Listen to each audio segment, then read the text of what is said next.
Matt, schools across our region start back up in about 2 weeks. Most districts are planning for a full in-person schedule, including Jamesville DeWitt. Now tonight, many districts, including JD, releasing their plan for this academic year. It is not a single aspect of the plan that is most important. It is all things working together.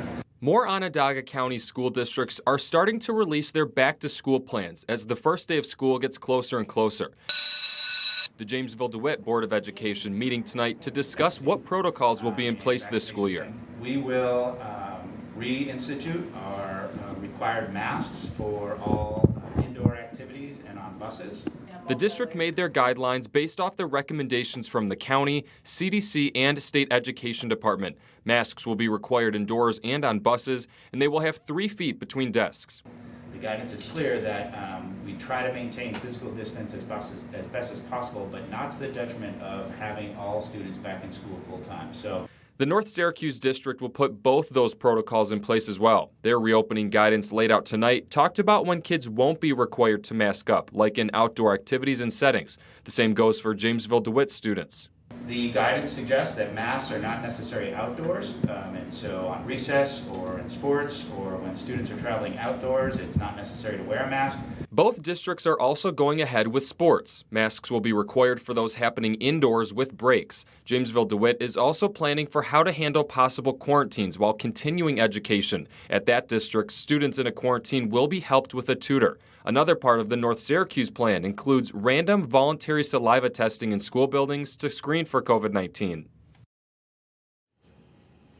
The Jamesville DeWitt superintendent says he's not sure if there will be any additional information from the incoming governor, Kathy Hochul, who's set to be sworn in just a matter of hours, but says there could likely be some new information. Welcome back to our coverage of the Great New York State Fair tonight. Tropical Depression Henri still hitting the East Coast and the southern tier tonight, causing problems, while a series of strong storms across our area causing some severe flooding. Here's the latest tonight. This cleanup is still underway across the region here in Madison County tonight after major rainfall caused damaging flash flooding overnight.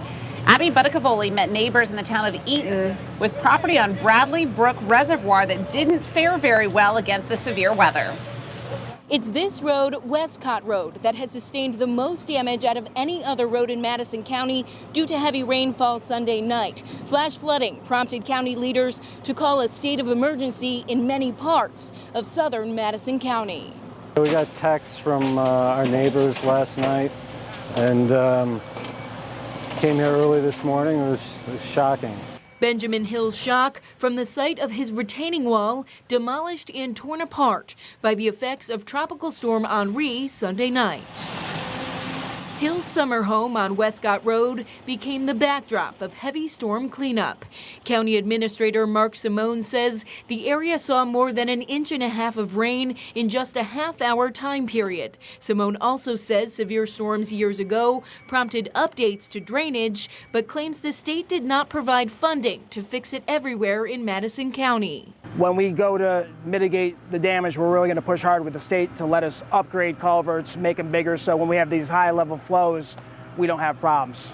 As of Monday evening, the state of emergency has been lifted for all of Madison County. Maybe the first time we're looking forward to snow.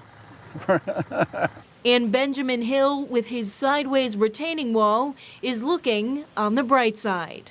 It's an inconvenience and it's shocking and it's a pain, but we'll get through it. The county administrator tells me that there were no reported injuries from this flooding. As for more rain, the neighbors here tell me they don't want it. Now, COVID is a continuing concern at this year's fair, but so are other illnesses. And with a streak of hot and humid days to start this year's fair, health officials are sending out a warning, making sure you know what to do if you start to feel sick at the fair. New tonight, our Tony Black reports. We plan on seeing all kinds of patients, as we have in years past. It ranges from bumps and scrapes and lacerations to difficulty breathing. A hot and humid day like today at the New York State Fair can mean a busier day here at the Fair Infirmary.